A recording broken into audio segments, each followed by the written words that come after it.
Buenos días a todos y a todas. Estamos aquí en esta sala 27 para presentar la pieza, en concreto esta pieza del claustro Santa María la Real de Aguilar de Campoo, una pieza donde está esculpida la matanza de los inocentes. Y en esta sala 27 tenemos varios fragmentos escultóricos de lo que se extrajo en su momento del monasterio Santa María la Real en Palencia, en 1871, cuando el monasterio se encontraba en riesgo de absoluta ruina tras un paulatino deterioro. En esta sala 27, como podemos ver, tenemos varios capiteles procedentes del crucero de la iglesia, que se ven al fondo, y luego capiteles procedentes del claustro, que tenemos aquí dispuestos en rectangular, en esta especie de galería, emulando la panda claustral. El primer problema que nos encontramos al estudiar estas piezas es que el informe redactado en 1871 no las describe y tampoco informa sobre su ubicación exacta en el conjunto, y de hecho son los tamaños de las piezas y sus formas las que han permitido ascribirlas a un lugar o a otro, ¿no? El informe habla de 6 capiteles grandes procedentes del crucero, que han sido identificados por su tamaño, y de 9 cestas procedentes del claustro bajo, entre la que se encontraría la matanza de los inocentes. Hay que imaginar que estas cestas dobles tendrían 2 columnas cada una y que en una panda de un claustro las caras largas de los capiteles quedan perpendiculares a la panda del claustro y que si nos paramos delante del capitel lo que vemos es una de las caras cortas, quedando la otra invisible, quedando a la cara del jardín, de lo que sería el patio del claustro. Bueno, vamos a primero dar una serie de pinceladas históricas para entender este conjunto y en concreto el capitel de la matanza. Los orígenes del monasterio de Santa María la Real son algo inciertos. Las primeras noticias se mezclan con lo legendario y, de hecho, la primera noticia, el primer documento que tenemos data de 1039, cuando la condesa Ofresa pide ser enterrada en el recinto. Entendemos, por tanto, que ya hay un monasterio más o menos levantado donde uno puede pedir ser sepultado. Después de esta fecha de 1039 se van sucediendo diferentes noticias de privilegios y donaciones que demuestran que el monasterio estaba bajo favor real y patrocinio de familias nobles palentinas como los Lara o los Osorio. Hay también cierta discusión sobre la naturaleza de los primeros moradores de este monasterio, de este convento, pero en realidad la historiografía coincide en que serían una comunidad de canónigos regulares, es decir, sacerdotes que viven bajo la regla de San Agustín y se dedican a administrar parroquias, pero viven en comunidad de forma similar a como lo hacen una comunidad monástica, por ejemplo. Como veremos después, probablemente también por ello necesitan ciertas dependencias para desarrollar esta vida en común. La fecha, en cambio, que para nosotros es fundamental es 1173. Es el momento en el que llegan los premonstratenses, una comunidad de canónigos premonstratenses al monasterio de Santa María la Real. Los premonstratenses son una orden que se funda en Francia hacia 1120 y fundada por un canónigo llamado Norberto, que se retira al Premontré con su comunidad para reformarlos. La leyenda dice que recibe el hábito blanco de la Virgen y son una orden un poco peculiar que en realidad como tal son sacerdotes, también son canónigos regulares, también viven bajo regla en comunidad, pero adoptan algunos principios de los cistercienses. Quizá les suene que los claustros premonstratenses y los cistercienses son similares desde el punto de vista figurativo y de la fisionomía de las imágenes, ¿no? Sobre todo son vegetales.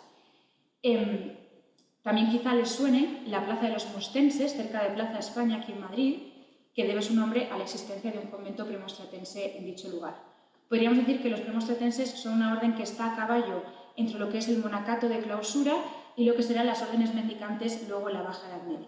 Entonces, como decía, en 1173 llega esta comunidad de premonstratenses a Aguilar, se asienta en el monasterio de Santa María y allí encontrarían ya una primera iglesia románica con una cabecera con 3 ábsides semicirculares, como han demostrado las excavaciones, y probablemente ya encontrarían, como veremos después, un primer claustro o algunas galerías ya construidas, quizá con cubierta de madera. También los premonstratenses se encuentran colocados los capiteles que les señalaba al principio procedentes del crucero, es decir, del espacio que antecede al presbiterio de la iglesia, que pertenecerían a una primera etapa escultórica. y ellos van también a encargar a diferentes talleres y artífices el completar un poco el discurso figurativo de la Iglesia y también del claustro, del que procede la pieza que nos ocupa. Los primeros años del siglo XIII son un periodo de gran bonanza para la comunidad premonstratense y deciden también renovar parte de la iglesia y construir el claustro. La iglesia queda consagrada en 1222. Entonces, un poco recapitulando estos datos cronológicos en lo que concierne a la escultura, que es lo que nos ocupa, podríamos hablar de dos grandes etapas escultóricas. La primera, en la década de 1160, todavía, por tanto, con la primera comunidad, los canónigos regulares, sería el momento en el que se esculpen los 6 capiteles procedentes del crucero, por un primer maestro que luego analizaremos, y en cambio una segunda etapa escultórica, que se puede datar entre 1173, el momento de llegada de los premonstratenses, y 1190 aproximadamente, sería ya con los premonstratenses, por tanto, ellos encargan estas piezas del claustro que por fechas y por estilos se podrían denominar dentro de lo que se llama el tardo románico. Un poco después de estas pinceladas pasamos a analizar la pieza como tal, desde el punto de vista de la iconografía y del tema. El capitel que nos ocupa es un capitel donde está esculpida la matanza de los inocentes. Es un tema del Nuevo Testamento, relatado por Mateo en el capítulo 2 de su Evangelio. Y Mateo cuenta que cuando los reyes viajan a Belén siguiendo la estrella, pasan por el palacio de Herodes y cuentan al rey Herodes la profecía que decía que el nuevo rey de los judíos nacería en la tierra de Judá, de la estirpe de David. Herodes pide a los magos que a la vuelta de Belén le informen sobre la ubicación exacta de este niño para poder ir él también a adorarlo. Y los magos, alertados por el ángel en sueños, desvían su trayectoria a la vuelta para no pasar por el castillo de Herodes. Por tanto, el rey enfurece y ordena la matanza de todos los niños menores de 2 años de los alrededores de Belén. Es probablemente, como pueden intuir, el tema más dramático y violento probablemente de todo el Nuevo Testamento, quitando quizá el relato de la pasión, pero tiene que ver con niños y eso lo hace más crudo. Ha sido plasmado el capitel de forma dramática y efectiva en esta arenisca local y en la cara que para ustedes es invisible, la cara larga de este lado, está el rey Herodes entronizado, dando la orden de la matanza hacia los soldados de su derecha, mientras a la izquierda comienza desde este ángulo la comitiva de los ejecutores que van atravesando con sus espadas a los niños. Aquí se ve, por ejemplo, a uno de ellos, ante la mirada también horrorizada de algunas de sus madres. En este lado se ve de hecho una de las madres que se lleva la mano a la toca en un gesto de desesperación y que conecta con el lamento de Raquel por sus hijos que el profeta Jeremías explica en el Antiguo Testamento y que Mateo recoge en su Evangelio, en un intento de conectar cómo Raquel llora a sus hijos y cómo estas madres en el Nuevo Testamento lloran también la muerte de sus pequeños. Bien, este es un tema, como decía, de gran crudeza y, sin embargo, como ha estudiado Esther Lozano López, tuvo un éxito muy particular en la Europa medieval en general, pero en los reinos hispanos cristianos en particular. Esta investigadora ha estudiado cómo los inocentes, desde el siglo IV y, en realidad, a principios del cristianismo, fueron valorados como los primeros mártires. Son aquellos que dan la vida por Cristo, en este caso inconscientemente, y como tal también se fueron asociados estos inocentes a los salvados que cita el Apocalipsis, adorando al Cordero. Por otro lado, quizás su éxito particular en los reinos hispanos pueda deberse al amplio culto que recibían ya en la liturgia mozárabe o visigoda, aquella que está en la península antes de la llegada de la liturgia romana, desde finales del siglo XI, y sobre todo quizá por el contexto eclesiástico de ese momento, de varias luchas contra herejías que discutían el bautismo de los niños. Quizá era una imagen admonitoria en ese sentido, ¿no?, de advertencia de la necesidad de bautizar a las personas cuando eran bebés y no de adultos, como proponían estas herejías. Como digo, es un tema de gran éxito y, solo por nombrar algunos ejemplos castellanos, ocupa toda una arquivolta en Santo Domingo de Soria, en la portada. En esa portada hay más inocentes que niños Jesús. Como también, por ejemplo, lo hacía en la portada sur de Santo Domingo de Silos, que hoy está fragmentada, aparece también en el claustro del Burgo de Osma, en Segovia y, como veremos luego, también en la ermita de Santa Cecilia de Aguilar de Campoo, y esto solo en Castilla. Es un tema, por tanto, muy querido y de gran éxito en estas últimas décadas del siglo XII. Sin embargo, en este capitel en concreto hay algunas particularidades iconográficas que creo que merece la pena subrayar. Por un lado, el escultor se ha recreado en este equipo bélico, estas cotas de malla ceñidas en la cintura con un cinturón, que dejan ver la saya debajo y dejan ver también los ojos, a imagen del equipo bélico utilizado en el siglo XII. Es una forma también de actualizar el tema. Y por otra parte, si se fijan, muchos de los soldados no se encuentran en el acto de cometer el crimen, simplemente están desfilando por el capitel. Si he contado bien, hay 11 soldados para 6 niños y 2 madres. Hay una desproporción, por tanto, entre asesinos y asesinados. Y de hecho, el crimen como tal, además de situarse aquí, en este niño que están cortando la cabeza, está sobre todo concentrado en las caras cortas del capitel. Recordemos que una de ellas era la más visible desde la panda del claustro. Casi podría decirse que aquí está, esto es un tema bíblico, pero que también parece casi un desfile militar, ¿no? Estos soldados desfilando por la superficie de la tierra, en este caso. Y antes de pasar a las relaciones estilísticas y formales, que me gustaría hacer un pequeño apunte sobre la ubicación original de este capitel. Hemos dicho que el hecho de que se trate de una cesta doble permite adscribirla al claustro bajo y a las piezas que el informe de 1831 sitúa en este claustro, ¿no? Y dice que se extraen de este claustro.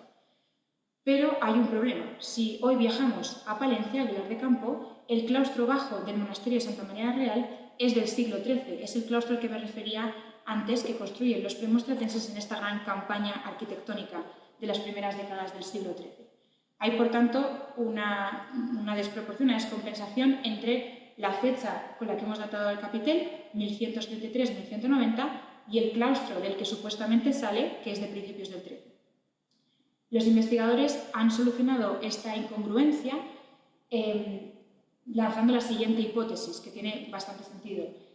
Cuando los premonstratenses llegan en 1173, probablemente existe un primer claustro con cubierta de madera, quizá solo un par de galerías, quizá no cerrado por entero, que habrían usado los primeros canónigos regulares, esta primera comunidad que habita el monasterio de Santa María la Real. Ellos llegan en 1173, los premonstratenses, y encargan para este primer espacio algunas cestas, que son las cestas tármoro-románicas que tenemos aquí en el arqueológico. Cuando en el siglo XIII deciden renovar el claustro, lo que hacen es reutilizar las piezas encargadas solo unas décadas antes en este nuevo espacio. Como pueden intuir, el problema que tenemos es doble. No sabemos el lugar que ocuparía la matanza de los inocentes ni ninguna de las otras cestas en el primer hipotético espacio, el claustro que utiliza esta primera comunidad y luego hereda a los premonstratenses, y tampoco sabemos qué lugar ocuparían las piezas en el segundo claustro, el del siglo XIII, porque el informe de 1831 no nos lo dice. Sí que es verdad que el hecho de que conservemos otro capitel, que es este de aquí, con una anunciación y un apostolado, y también otro en paradero desconocido con una epifanía, permite aventurar que probablemente existía un ciclo de la infancia de Cristo. Y dicho esto, pasamos al análisis formal y estilístico para ver las filiaciones que existen entre esta pieza y otras de su entorno cercano y lejano. Un primer maestro de gran virtuosismo y gran calidad se encarga de esculpir las piezas procedentes del crucero, donde hay un ciclo de la pasión y la resurrección de Cristo.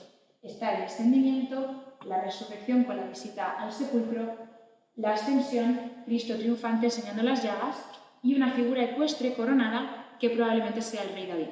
Es un maestro, como digo, de gran virtuosismo, y su mano ha sido detectada en obras como el cenotafio de San Vicente de Ávila, en la portada norte de la Catedral de Lugo y Santiago de Carrión de los Condes, es decir, en las mejores obras de mayor calidad del tardorrománico hispano. Un maestro que le sigue de cerca, pero con tintes más locales, algo más tosco, esculpe el capitel de Sansón desquijarando al león. Creo que es evidente ver este león un poco robusto, un poco rechoncho, si me permiten, comparado con la esbeltez del caballo del rey David, ¿no? Ahí se ve la diferencia entre estos dos maestros. Como digo, este primer maestro trabaja en una primera etapa, la de 1160, y en cambio el capitel que nos ocupa en la segunda etapa, entre 1173 y 1190. Sin embargo, el maestro de la matanza toma algunos elementos del maestro de la primera etapa que él encuentra en estos capiteles que están en el crucero cuando él llega a Aguilar, ¿no? Por ejemplo, si se fijan, las cotas de malla de los soldados que están dormidos bajo el sepulcro de Cristo son idénticas a las de los soldados de la matanza. O, por ejemplo, los arquillos ciegos que circundan por la parte superior el capitel de Sansón son retomados también en el capitel de la matanza, como también en el del apostolado y la anunciación. Es una forma de situar la escena y darle una cierta plasticidad, ¿no? Y una composición que también aparece en sitios como Santa María de Piesca y demuestran que hay un taller itinerante que va compartiendo estos elementos formales. Por otro lado, en la propia población de Aguilar de Campoo, en la ermita que he citado, Santa Cecilia, hay un capitel en la embocadura al presbiterio, en el arco triunfal, con la misma matanza de los inocentes del monasterio de Santa María de la Real. La factura es tan parecida y la iconografía tan idéntica que se ha aceptado que el maestro que trabaja en el monasterio de Santa María de la Real en esta cesta y en la ermita son el mismo, uno antes y otro después. Sin embargo, en esta ermita de Santa Cecilia sí que hay proporción entre asesinos y asesinados, son 6 y 6, y por ello les remarcaba un poco la particularidad de esta imagen en concreto. Y ya, para acabar, me gustaría hacer un apunte también sobre las razones que han llevado a elegir esta pieza como pieza del mes de julio, que se entienden a la luz de los nuevos descubrimientos de la Catedral de Santiago de Compostela. Entre 2017 y 2021 se ha excavado la cripta de la catedral, es decir, lo que queda debajo del Pórtico de la Gloria, y han salido fragmentos precisamente de una matanza de los inocentes. Han salido 3 soldados y el rey Herodes. Francisco Prado Vilar muy recientemente ha estudiado estas piezas y ha propuesto que procedan del coro pétreo de Maestro Mateo, es decir, el coro que se situaba en el primer tramo de naves detrás del transepto dedicado a los canónigos catedralicios. Es un coro que se desmanteló posteriormente y que ahora solo queda en fragmentos. Precisamente por adscribirlo a este lugar, este investigador ha propuesto que la matanza de los inocentes de Santiago tendría que estar hecha antes de 1212, momento en el que se consagra la catedral. Y en realidad esta pieza en Santiago lo que nos habla es de que en el taller de Maestro Mateo culminan y confluyen toda una serie de experiencias del tardorrománico hispano, ¿no? Porque la factura y la iconografía es la misma que la de los capiteles procedentes de Aguilar o la de Santo Domingo de Soria. Podemos decir, por tanto, sin mucha duda, que el capitel que hoy tenemos en el arqueológico tuvo sus ecos, de alguna forma, en una obra como la del coro pétreo del Maestro Mateo.